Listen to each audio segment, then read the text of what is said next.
Hi everyone and welcome to a sad episode of Whisky Review.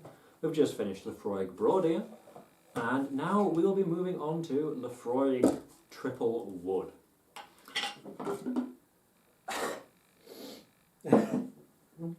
Don't judge me, how dare you? I definitely haven't drank most of this. In fairness to myself, not most of it's drank, most of it went into 57 light years north. Not most of it, I mean like a little bit of this one, maybe like a sixth of this one. And then I think a third of that one went into it.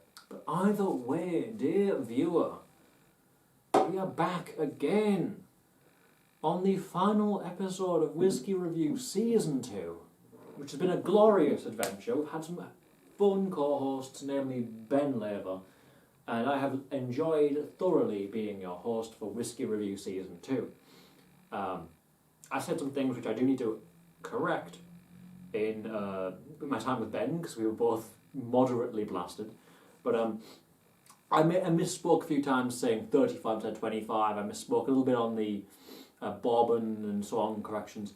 But all of those are a bit minor. Feel free to comment any in the comments, and I will clear them up for you post haste. But yeah, if you have any other comments on the Season 2, I'm more than happy to discuss them with you. Anyway, so I want to use this opportunity as the end episode of Season 2 of Whisky Review, which has been fun, amazing. I hope you enjoyed it too. Actually, I had a course that was a dog for a few episodes, but he wasn't on camera. But to discuss some things as well, because I saw a video by the great people at oh no, I forgot their name. Oh no, I don't. I'm having a great issue now. I forgot the name.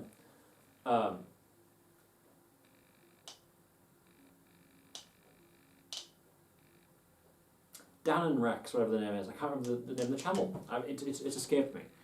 I saw them do a video discussing with a whiskey som or whatever it was about the flavours in whiskey and how many of them are subjective. Like I use the example of the Scottish and how they just talk about Christmas cake. I personally have never tasted a Christmas cake, so I couldn't use this example. And I thought, it's interesting. So people refer to whiskey in ways which they know typically.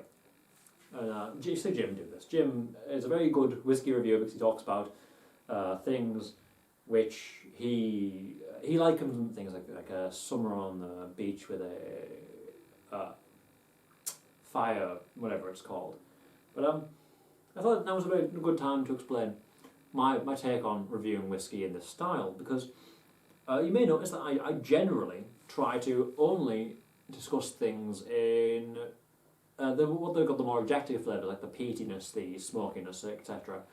Flavours that are pretty much universal, as opposed to things like fruit cake, Christmas cake, those things. I actually haven't tasted most of those. Things like, so even I'm a bit shaken. Things like plum, because I don't like plum, but so I haven't really tasted a plum in the past 8 years. But I definitely have been around fires. I have had lots of fun with fire. I'm not an arsonist, before you start accusing me of that. I'm just, bonfire type things, which are a lot of fun. So, whereas you get people like Jim Jesus, who will do hyper-local explanations of flavours in whiskey, I'm more here to tell you about the flavours of which I can definitely say are there, as opposed to... Although people will question me on that because of my raspberry. I often get raspberry in whiskey. Like Nika or one of the Laphroaigs had a raspberry note for me. And it was Nika is very strong on the raspberry. I don't think I've seen...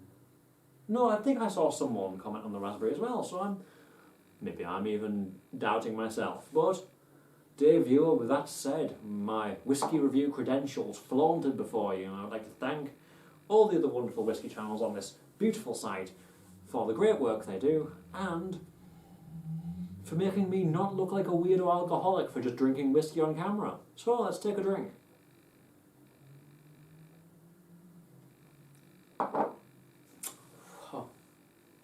Okay, so having just come off the Laphroaig brodir, taking a drink of my palate cleanser being Coca-Cola.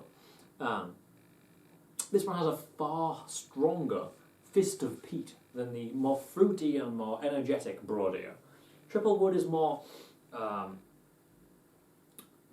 intense on the wood notes, more intense on the peat notes, whereas Laphroaig brodir is more subtle on the peat as much as it can be, while injecting some of these like light and more enjoyable fruity notes instead of just focusing on what they do best. Sorry to say it, brodir, you're a great whisky, but what Laphroaig does best is make heavily intense, peaty and woody whiskies. Let's see what the back of this says, shall we? Because we looked at the last one.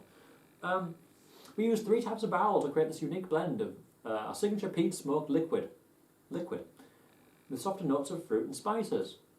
I wouldn't say this one's a very fruity one, but I can see what they mean by spices. Spices are definitely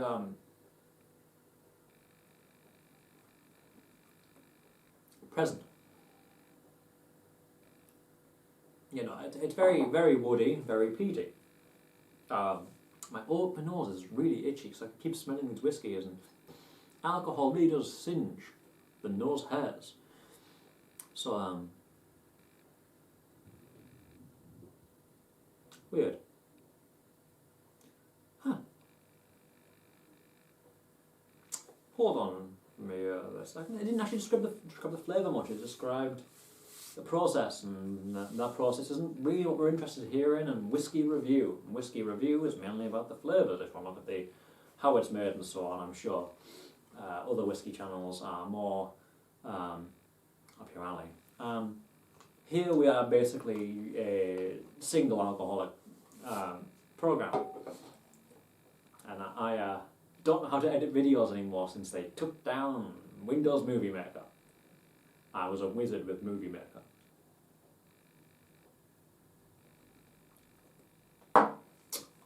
But again, very strong peaty. Oh my god, the sun has been covered by my plant. So I'm sorry how dark this currently looks, dear viewer. It was nice and sunny when I started filming this.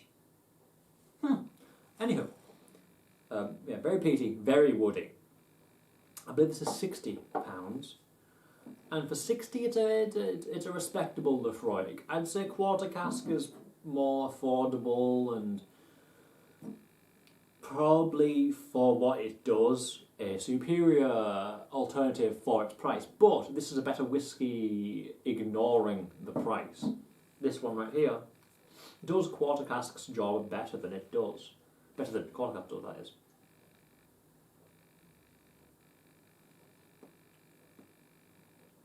Yes.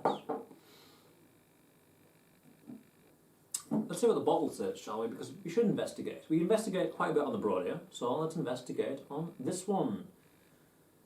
Is it really going to tell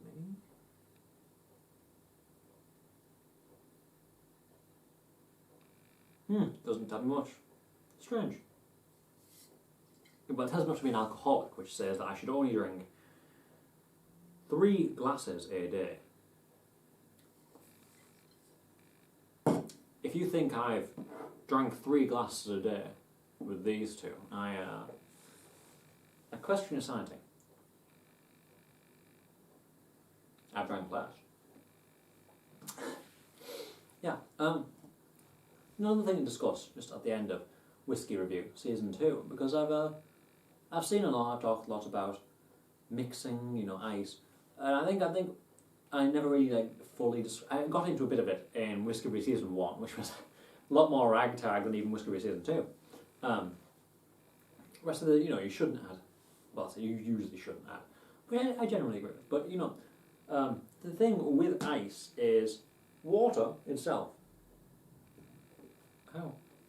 Isn't it always? My lungs are dying. Isn't always the worst addition to whisky. A few drops can really open up new flavours because of the separation of oils and waters, and it makes a very interesting flavour profile. However, adding ice over time really dilutes it down, which can be a good thing if you're a novice whisky drinker or someone who doesn't like the heavier whiskies. It can really make it more drinkable,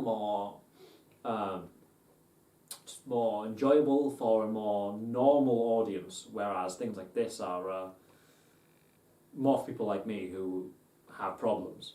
That being said, I still wouldn't recommend adding ice the first time you drink something. I'd say that you should probably try it as it is the first time and then change from there, which I think I agree with for most foods and most drinks.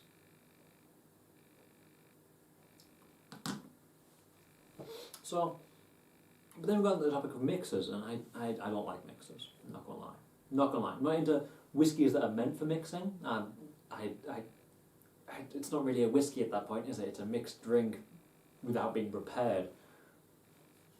And whiskies like this, if you mix this with that, for example, would lose most of the fun that's in them. I mean, I suppose you can enjoy them with Coke and it'd be a drink, but at the same time it would lose some of the magic and even the social and discussion type things you get with a whiskey. Like, hey, I can do this. Look at this. I'm holding it with a thumb and a middle finger. You can't do that with a big bottle, really.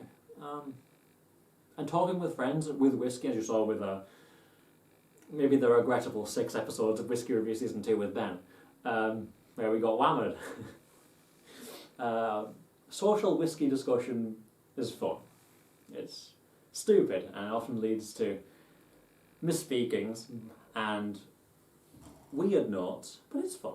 So I'll tip my glass to that and say that this one is a bit of a one-note pony again. 2 notes, peat and wood. So there's not really much I can discuss about it. But I just wanted to talk more generally to you, dear viewer, about the views on whiskey I have and why I think I can review whiskey. I'm a super taster, by the way. Tested for that. A tube test, if you Google it, refers to, I think it's a density test or something like that, or how reactive. Something, I taste more than other people, so.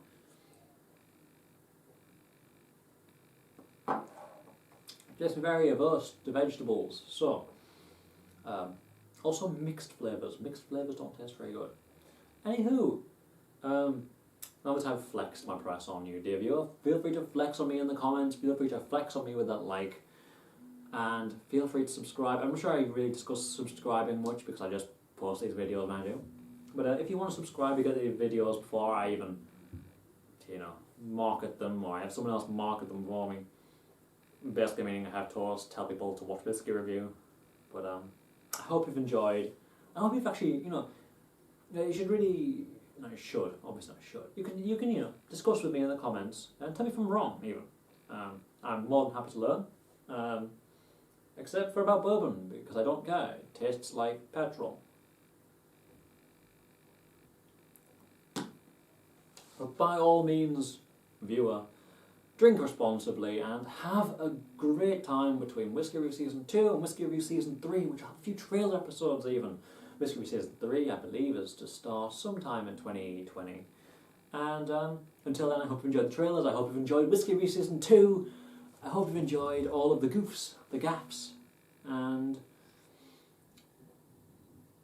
the alcoholic beverages. I hope you drank along. Because if you have drank along, I'm glad to have you along. So yeah, I'll see you next time, dear viewer.